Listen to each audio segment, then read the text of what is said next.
Dr. Amanda Hayes didn't believe in coincidences. Standing before the wall of holographic displays in the Pentagon's Deep Space Monitoring Facility, she watched the Kryvax ships materialize just beyond lunar orbit. Their timing was too perfect, their formation too precise. This wasn't a random first contact. It was a choreographed performance. "Beautiful bastards, aren't they?" she muttered, adjusting her wire-rimmed glasses. The alien vessels gleamed like polished obsidian against the star-filled backdrop, their crystalline structures catching and reflecting sunlight in ways that made them appear almost ethereal. Lieutenant James Cooper, her youngest analyst, stood transfixed beside her. "Dr. Hayes, their technology. It's beyond anything we've ever seen. Those energy readings are off the charts." Amanda allowed herself a small smile. "Are they, James? Or are they exactly what we expected?" She pulled up a classified file on her neural interface, comparing the Kryvax energy signatures to predictions made 15 years ago. The match was near perfect. Somewhere in the facility, their quantum AI was updating its threat assessment models, confirming what she already knew. The Kryvax were following a script they'd used countless times before. "Ma'am." Cooper's voice carried a note of confusion. "The president is about to make first contact. Shouldn't we be concerned?" Amanda walked to the quantum coffee maker, a piece of technology that shouldn't exist according to public records. "Tell me, Lieutenant, what do you see in their formation?" Cooper studied the displays. "Their ships are arranged in a perfect hexagonal pattern. It's beautiful, almost like you're trying to appear non-threatening." "Exactly." Amanda took a sip of her coffee. "And what military formation maximizes both defensive coverage and offensive strike capability?" The young lieutenant's eyes widened as realization dawned. "A hexagon." "The Kryvax think they're playing chess, Lieutenant. They don't realize we've been playing Go for the past century." She set down her cup and activated a secure channel to General Winters. "Status report on Operation Sleeping Giant." The general's voice came through crystal clear, despite the quantum encryption that should have made such communication impossible near alien vessels. "All systems nominal. Doctor, the failed Artemis missions have our platforms in perfect position. Beijing and Moscow confirm their assets are ready. Even the Europeans managed to get their grid online without detection." Amanda nodded, watching as the Kryvax ships began their peaceful approach. Their energy signatures pulsed in patterns that any basic analysis would read as standard drive emissions. But her systems detected the subtle harmonics of weapon systems cycling through disguised diagnostic sequences. "They're scanning us," Cooper reported, monitoring the incoming data streams. "Their tech makes our best sensors look like stone tools." "Let them scan." Amanda pulled up another display, this one showing hundreds of seemingly defunct satellites orbiting Earth. To the Kryvax, they would appear as nothing more than space debris, the remnants of humanity's clumsy first steps into space. "Sometimes, Lieutenant, the best place to hide is in plain sight." The first transmission from the Kryvax fleet filled their screens, a message of peace, cultural exchange, and shared prosperity. The alien ambassador, a towering figure with crystalline features, spoke of friendship and advancement. Their universal translator rendered its words in perfect English, its tone carefully modulated to inspire trust and awe. Amanda Hayes watched it all with the patience of someone who had spent her entire career preparing for this moment. The Kryvax were master manipulators, having refined their approach across thousands of worlds. They would spend the next 3 days building humanity's hopes, making grand promises, and demonstrating just enough of their technology to inspire both wonder and fear. And humanity would play along, putting on a performance of their own. The world's governments would appear eager, slightly desperate, and just disorganized enough to be believable.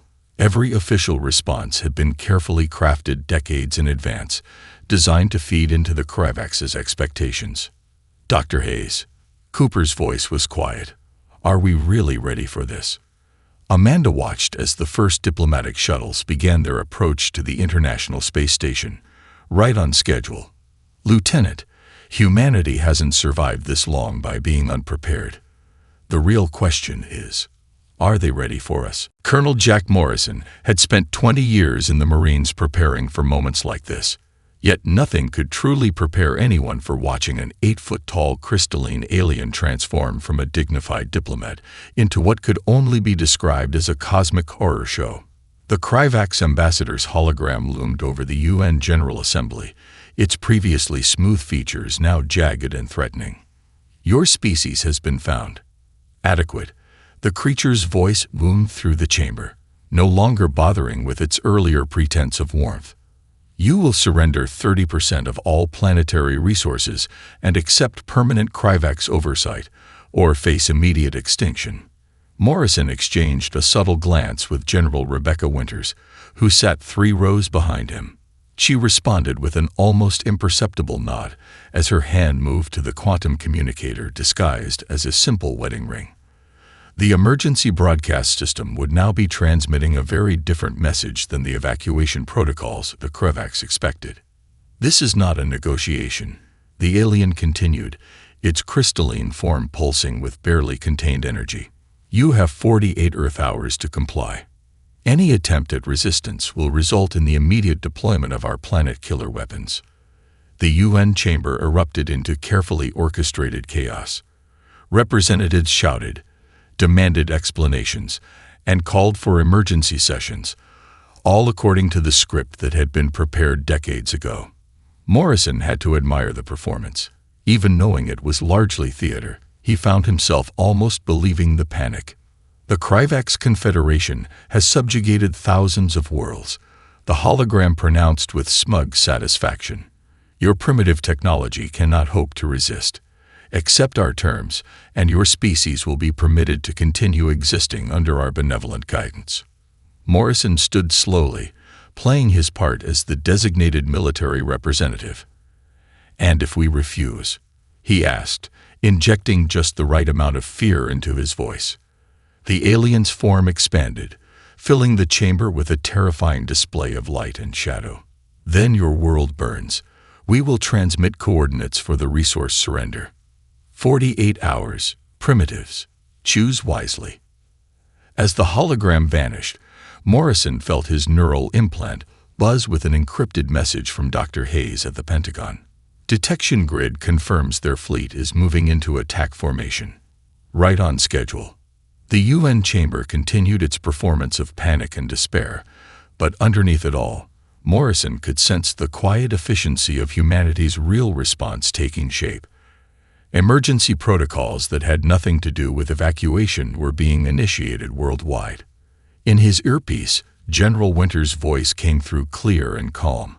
"Sleeping Giant is fully armed and tracking. Shadow Fleet reports all systems green. We're about to show these crystal cowboys why you don't bring a planet killer to a solar system fight." Morrison made his way through the chaotic chamber, past diplomats engaging in heated arguments that would keep the Kryvax observers busy. In the midst of it all, he caught sight of Ambassador Chen's knowing smile. The Chinese government's own carefully planned response was proceeding exactly as intended. "Colonel," General Winters fell into step beside him as they exited the chamber. "Dr. Hayes reports the Kryvax are proceeding with standard containment protocols. They're positioning their fleet exactly where we need them." Morrison nodded, maintaining his worried expression for any watching eyes. "How many worlds do you think they've done this to? How many civilizations fell for their act?" "Too many," Winters replied grimly. "But they made one crucial mistake this time. They entered a secure elevator that would take them to the real command center beneath the UN building. They assumed Earth's history of warfare was a weakness. They never considered that 10,000 years of conflict might have taught us something useful." The elevator descended past the official underground levels, past even the secret levels that various intelligence agencies thought they knew about. Morrison allowed himself a small smile as they reached the quantum-shielded command center, where humanity's real response would be coordinated. "Well," he said, watching as holographic displays came to life around them, showing the true extent of Earth's defensive capabilities, "let's not keep our guests waiting. I believe we have a party to throw." and they've been kind enough to put themselves right where we want them." General Winter's smile was wolf-like as she activated the global defense grid. "Indeed, Colonel. It's time to show them why you don't try to extort a species that turned paranoia into an art form." Lieutenant Commander Marcus Rodriguez stood in the heart of what the world knew as Area 51, but even that infamous name was part of the deception. The vast underground chamber hummed with energy as massive hydraulic platforms began to rise, carrying with them ships that had never appeared in any official record. "All hands to battle stations," his voice echoed through the quantum-encrypted comm system. "This is not a drill. I repeat, this is not a drill. Sleeping Giant Protocol is now active." The Nevada desert above them was already splitting apart, massive camouflage doors revealing the true scope of humanity's secret space program. What appeared to be natural rock formations were actually advanced metamaterials, designed to mask the energy signatures of an entire fleet. "Commander," his XO, Lieutenant Sarah Foster, called from her station. "The Chinese facility under the Gobi is reporting ready. Russians are online from Siberia. European Union confirms their Alpine base is launching." Rodriguez watched as the first of their ships rose from its underground berth, the U.S. Nighthawk, a vessel that technically didn't exist. Its dark hull seemed to drink in the light, covered in metamaterials that made even the Kryvax's advanced sensors read it as empty space. "Status report on the Shadow Fleet," he ordered, making his way to the command platform. Foster's fingers danced across holographic displays. 97% deployed, sir. The last few ships are clearing their hangars now. Energy signatures are masked, and all quantum drives are running silent." The chamber continued to transform around them. What had appeared to be maintenance walkways unfolded into advanced command and control centers. Technicians who had posed as simple federal employees for years now revealed their true expertise, manning stations that controlled weapons systems far beyond anything the public knew existed. "Sir," Foster's voice carried a note of satisfaction. "Dr. Hayes is reporting that the Kryvax are completely focused on their standard intimidation protocol. Their sensors are still reading us as a pre-spaceflight civilization with basic orbital capabilities." Rodriguez allowed himself a grim smile. 50 years of playing technological possum about to pay off. Status of the Prometheus Protocol. "Armed and ready, Commander. If they try to deploy their planet killer weapon, they're in for a nasty surprise. The solar tap is fully charged and awaiting your command." Through the massive view screens, Rodriguez could see more ships rising from their hidden berths. Each one represented decades of secret development, combining reverse-engineered alien technology with humanity's unique approach to warfare. The Kryvax relied on overwhelming force and fear. Humanity had learned to strike from the shadows. "Message from Colonel Morrison at the UN Command Center," Foster reported. "The Kryvax ambassador is fully committed to their standard playbook. They're not detecting any of our launches." Rodriguez checked the tactical display. Hundreds of ships were now in position, hidden behind a carefully maintained veil of seeming technological inferiority. The Kryvax fleet hung in high orbit, their crystalline vessels arranged in their traditional attack formation, exactly where Earth's defenders wanted them. "Sir," Foster called out, "we're receiving confirmation from the Lunar Dark Side base. Admiral Chen's Asia-Pacific fleet is in position. The quantum entanglement network is fully operational." The commander nodded, remembering all the years of preparation, the countless drills, the elaborate deception that had convinced the world, and their eventual enemies, that humanity was just beginning to reach for the stars. In truth, they'd been ready for this moment for generations. "Signal from Dr. Hayes," Foster announced. "The Kryvax are beginning their final positioning for their ultimatum deadline. They're deploying their planet killer platforms." "Perfect." Rodriguez smiled, watching as the last of his ships moved into position. "They have no idea they're not the first hostile aliens we've encountered, do they? Send word to all commands. Operation Sleeping Giant is now in Phase 3. Prepare to reveal humanity's true faces to our guests." The massive chamber, now fully transformed into the advanced command center it had always been, thrummed with power and purpose. Humanity had spent centuries preparing for this moment, hiding their true capabilities behind a carefully crafted mask of technological inferiority. "Time to wake the giant," Rodriguez said softly. "Let's show these crystal tyrants why you don't judge a species by its cover story." Captain Emily Blackwood never considered herself an actress, but she'd played the role of a simple satellite maintenance officer for 5 years. Now, sitting in her weather satellite, that was anything but, she allowed herself to drop the facade. "Lazarus Protocol initiated," she announced, her voice carrying across the quantum network to thousands of similarly disguised weapons platforms. "All units, execute wake-up sequence on my mark." The Kryvax fleet loomed above Earth, their crystalline ships glittering with malevolent purpose. Their sensors swept the orbital space repeatedly, detecting nothing but scattered debris and primitive communication satellites. Exactly what they were meant to see. 3 minutes to deadline, her co-pilot, Araya, reported. Kryvax energy signatures indicate weapon systems charging. Emily's fingers danced across neural-linked controls. "Send the signal. Time to show them what Earth's space junk can really do." Across Earth's orbit, transformation began. What appeared to be a defunct GPS satellite suddenly sprouted crystalline wings, quantum weapons emerging from hidden compartments. A cluster of dead communications platforms unfolded like deadly metal flowers, revealing advanced targeting arrays and shield generators. "Ma'am." Araya's voice carried a note of satisfaction. "Admiral Reynolds is reporting all Cheyenne Mountain systems online. The quantum shield grid is ready for activation." Through her neural link, Emily watched as thousands of disguised platforms revealed their true nature.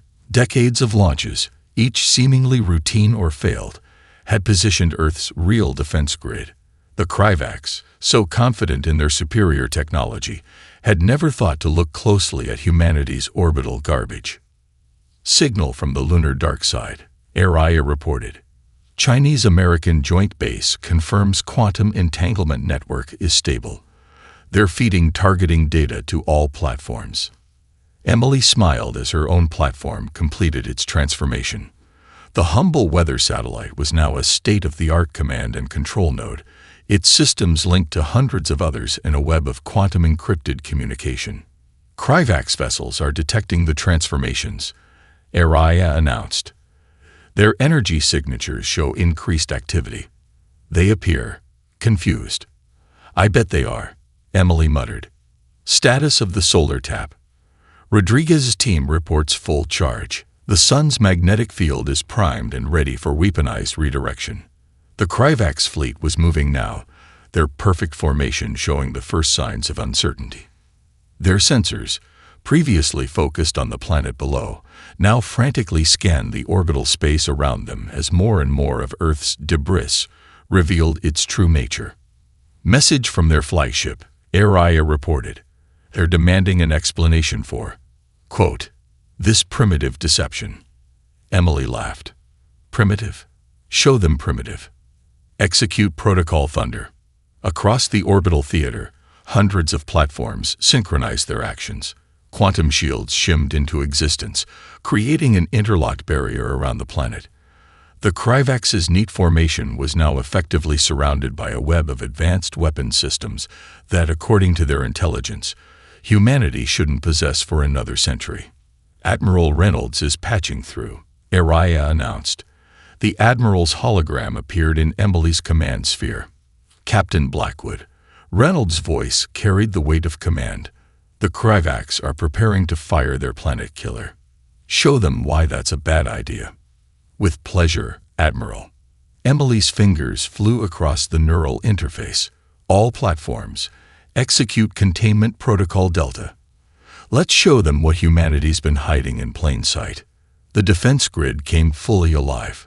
Quantum beams linked the platforms, creating a geodesic sphere of pure energy around the Kryvax fleet. Their crystalline ships, so impressive moments before, now looked fragile within humanity's carefully laid trap. "Ma'am." Aria's voice held a touch of humor. The Kryvax commander is demanding to know how we acquired this technology. Emily watched as the alien fleet's formation tightened defensively. Send them our response.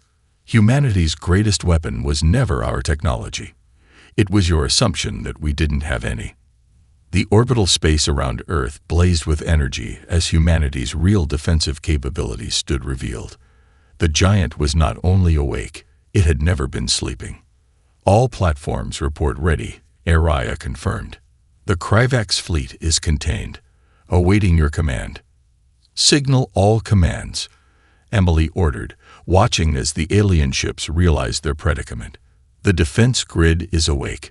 Operation Sleeping Giant enters final phase. Major David Turner had spent 15 years training for this moment in simulations so classified even most of the Pentagon didn't know they existed. Now, sitting in the quantum drive-enhanced cockpit of the U.S. Harrow, he watched as the Kryvax fleet launched their first assault. All Shadow Squadron pilots, weapons free, he commanded, his neural link transmitting to the 20 stealth vessels under his command. Remember your training. These crystal boys don't know how to handle an enemy that can actually fight back. The Kryvax's planet killer weapon discharge, a beam of pure destruction that would have obliterated most civilizations. Instead, it splashed harmlessly against Earth's quantum shield, the energy dispersing in a spectacular display of light and physics. Sir, his AI tactical officer, Titan, reported, they're attempting to remodulate their weapon frequencies. Shall we show them why that's a waste of time? Turner grinned. Execute Maneuver Hydra. Let's show them what humanity learned from 10,000 years of warfare. His squadron shimmered into visibility, emerging from their quantum shadows directly within the Kryvax formation. The alien ships, their crystalline structures gleaming with power, suddenly found themselves facing an enemy that had materialized from nowhere. Multiple target locks confirmed, Titan announced. Their shields are adjusting, but their patterns are predictable. Just as our simulations predicted. Fire primary weapons, Turner ordered. Target their shield emission points. The space around them erupted in a coordinated dance of destruction. The Shadow Squadron's quantum torpedoes struck with surgical precision, exploiting weaknesses in the Kryvax shield geometry that the aliens had never thought to correct. Their arrogance in facing primitive species had left them vulnerable to an enemy that had studied them carefully. Sir, Lieutenant Maria Ramirez's voice crackled over the comm. Their secondary fleet is launching fighters. Turner watched as swarms of crystalline interceptors poured from the larger ships. Just as expected. Execute protocol checkmate. Show them why humanity never stopped playing chess. His squadron split apart in a perfectly choreographed movement, their ship's quantum drives allowing them to phase through space in ways the Kryvax targeting systems couldn't track. Each human vessel seemed to multiply advanced holographic projectors creating phantom targets that were indistinguishable from the real ones. Their formations are breaking down, Titan reported with satisfaction. They're not used to an enemy that can match their maneuverability. A massive Kryvax dreadnought turned its main guns toward Turner's position. The beam of energy that lashed out would have vaporized a small moon. Instead, it passed harmlessly through a holographic projection, while the real U.S. Harrow struck from behind. Status report. Turner commanded as his ship's quantum cannons tore through the dreadnought's weakened shields. 3 enemy capital ships disabled. Titan responded. Their fighter screen is in disarray. They're trying to regroup, but their command and control systems rely too heavily on predictable quantum frequencies. Turner nodded, watching as another wave of Kryvax ships attempted to consolidate their defenses. Send word to Captain Blackwood. The orbital grid is clear to execute Protocol Thunderstrike. The space around them lit up as Earth's defense platforms launched a synchronized attack. The Kryvax fleet, already struggling with the Shadow Squadron's hit-and-run tactics, now found themselves caught in a crossfire of weapons they hadn't known humanity possessed. Sir, Titan's voice carried a note of triumph. Their flagship is attempting an emergency quantum jump. Not today. Turner muttered. "Signal the lunar base. Time to show them our gravity trap." The Kryvak's flagship's attempt to escape was suddenly halted as hidden gravitational generators activated, creating a localized field that made quantum travel impossible. The massive crystalline vessel hung suspended, its weapons firing desperately at enemies it could no longer predict or track. "All units," Turner broadcasted to his squadron, "execute final attack pattern. Let's remind these aliens why humanity's survival didn't rely on being peaceful." The Shadow Squadron moved as one, their ships dancing through space with a grace that made the Kryvak's rigid formations look clumsy in comparison. Humanity had spent centuries preparing for this moment, and they had learned well the art of turning apparent weakness into strength. Another day at the office, Turner smiled as his quantum torpedoes struck true. Earth's closed for business, and these crystal cowboys just learned why. Special Operations Commander James Walker stood in the phase shift chamber of the U.S. Normandy, leading Earth's most elite boarding team. Around him, 20 operators checked their quantum-enhanced combat suits, technology that, according to the Kryvak's intelligence, shouldn't exist for another 3 centuries. "Remember," he addressed his team, "their internal defenses are designed to stop conventional boarding actions. Lucky for us, we're anything but conventional." Lieutenant Sarah Martinez's voice came through the quantum comm from her position in the solar observation post. "Commander, Solar Storm Protocol is ready. We've got the Kryvak's flagship right where we want them." Walker checked his phase rifle one last time. "Execute on my mark. Time to show these crystal cowboys the difference between extortion and real combat." The phase shift drive hummed to life, enveloping Walker's team in a quantum field that would allow them to literally walk through solid matter. It was technology reverse-engineered from humanity's first secret contact with alien life, a fact carefully hidden from the Kryvak's. "Solar storm initiating," Martins reported. "Magnetic containment fields are holding steady." Through the Normandy's viewing ports, Walker watched as humanity's ultimate weapon revealed itself.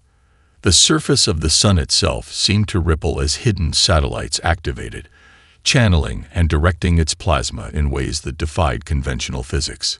Phase shift in 3, 2, 1. Walker's world dissolved into quantum probability. His team moved through the void between spaces, emerging directly inside the Kryvak's flagship's command center. The alien crew, so confident in their superior technology, couldn't even see them yet. Martinez, now. The solar storm struck. A concentrated stream of solar plasma, guided by quantum fields, lashed out at the Kryvak's fleet.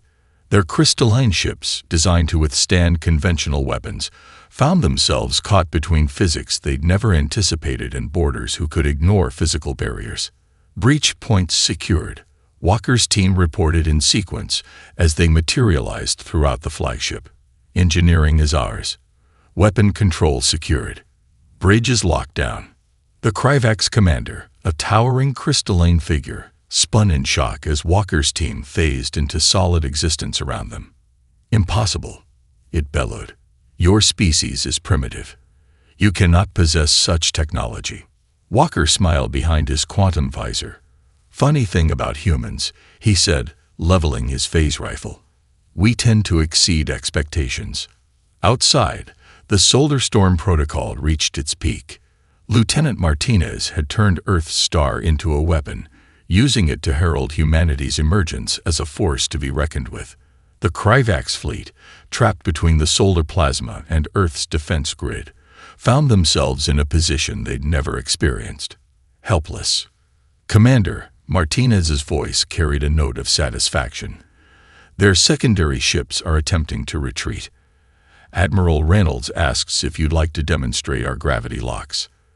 "By all means," Walker replied, watching as hidden generators activated throughout the solar system, creating a web of artificial gravity that made quantum jumps impossible. "Let's make sure our guests stay for the whole party." The Kryvak's commander, now surrounded by Walker's team, watched in horror as their mighty fleet was systematically dismantled by weapons and tactics they'd never imagined facing. Humanity had spent centuries preparing for this moment, turning their solar system into one giant trap. Your species, the commander spoke, its crystalline form vibrating with rage and fear. You deceived us. No, Walker corrected. We learned from you.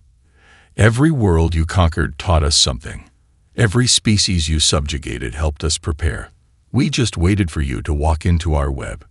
Through the flagship's windows, they watched as another wave of solar plasma, precisely controlled by Martinez's team, swept through the battle space.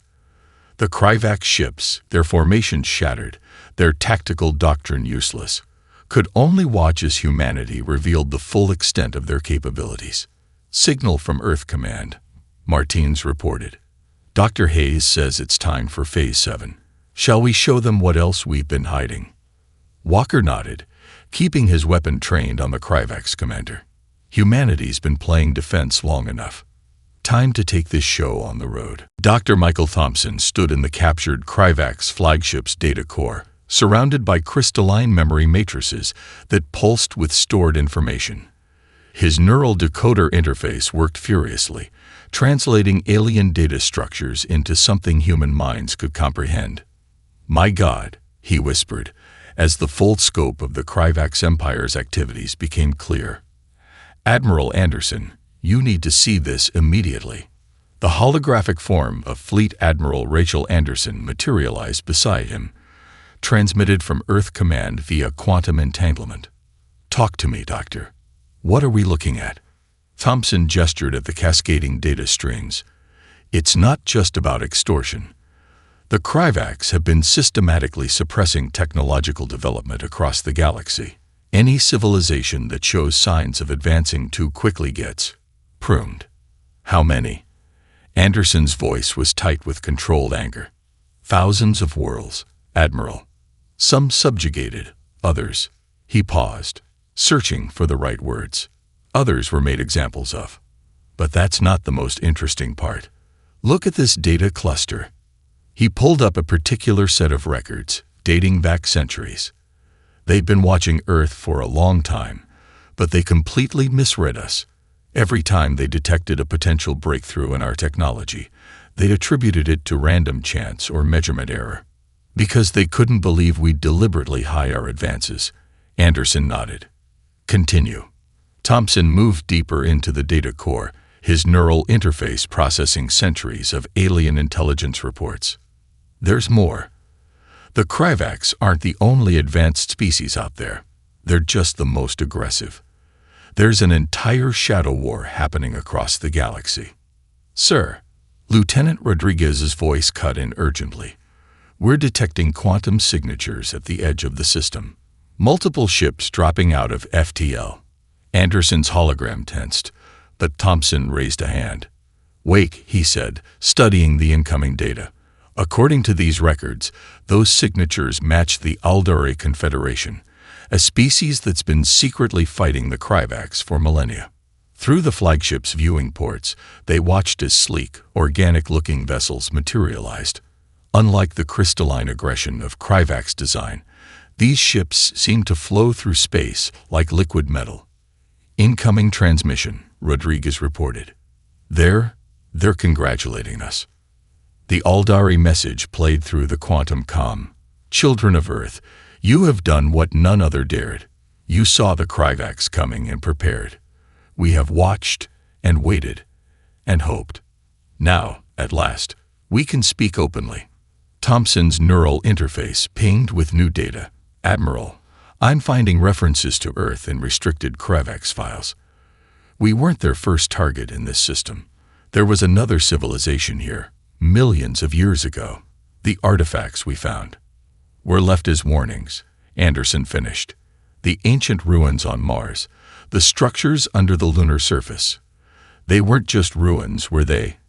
No, Thompson confirmed, his fingers dancing through holographic data. They were a message, and humanity found it. That's why we started preparing centuries ago. The Kryvax thought they were following their standard playbook, but we'd read it before they ever arrived. More Aldari ships emerged from quantum space, taking up defensive positions around Earth. Their organic technology seemed to defy physics itself, making the Kryvax vessels look primitive in comparison. "Doctor." Anderson's voice was thoughtful. "How many other civilizations are out there, waiting for someone to break the Kryvax's hold?" Thompson pulled up a galactic map from the data core. Thousands of points of light represented subjugated worlds, each one a potential ally. "We're not just looking at a victory, Admiral. We're looking at a revolution. Humanity didn't just defend Earth. We proved it could be done." The Aldari transmission resumed. "The galaxy has waited long for this moment. The Kryvax believed they were the hunters, but you, humans, you turned their hunt into a trap. Now shall we discuss the liberation of a galaxy?" Anderson's hologram smiled grimly. "Dr. Thompson, I believe we're going to need a bigger fleet. Earth just got promoted from Defender to Liberator." As if in response, the captured Kryvax data core pulsed with new information. The locations of resistance movements, hidden allies, and subjugated worlds waiting for a chance at freedom. Humanity had prepared for centuries to defend their world. Now, they would help others defend theirs. Fleet Admiral Rachel Anderson stood before the United Galactic Council, a gathering that hadn't existed just 3 months ago. The massive chamber, constructed in Earth's lunar base, housed representatives from over 200 formerly subjugated species. Above them, through the transparent quantum-reinforced dome, the defeated Kryvax homeworld glowed like a purple jewel. "The Liberation fleets have secured the 7th quadrant," she announced, her voice carrying across the chamber. 30 more worlds freed in the past week alone. The Kryvax Empire isn't just falling, it's being systematically dismantled. Dr. Hayes, standing beside her, brought up a holographic display of the galaxy. Sectors once dominated by Kryvax crystal ships now blazed with the combined forces of the Liberation fleet. Humanity's shadow technology, combined with Aldari organic ships and the resurgent forces of freed worlds, had proved unstoppable. The key was never just the technology, Hayes explained to the assembled representatives. It was understanding that unity doesn't require uniformity. Each species brings its own strengths, its own innovations. The Kryvax failed because they couldn't imagine power existing in any form but their own. From his position at the tactical display, Commander Walker added, their entire empire was built on the assumption that advanced technology could only look one way, could only develop along one path. They never considered that a primitive species might deliberately choose a different route. The council chamber hummed with agreement. Around the room, holographic displays showed the ongoing liberation efforts. Earth's phase shift technology, combined with Aldari organic computing and the unique innovations of each freed world, had transformed the galaxy's balance of power.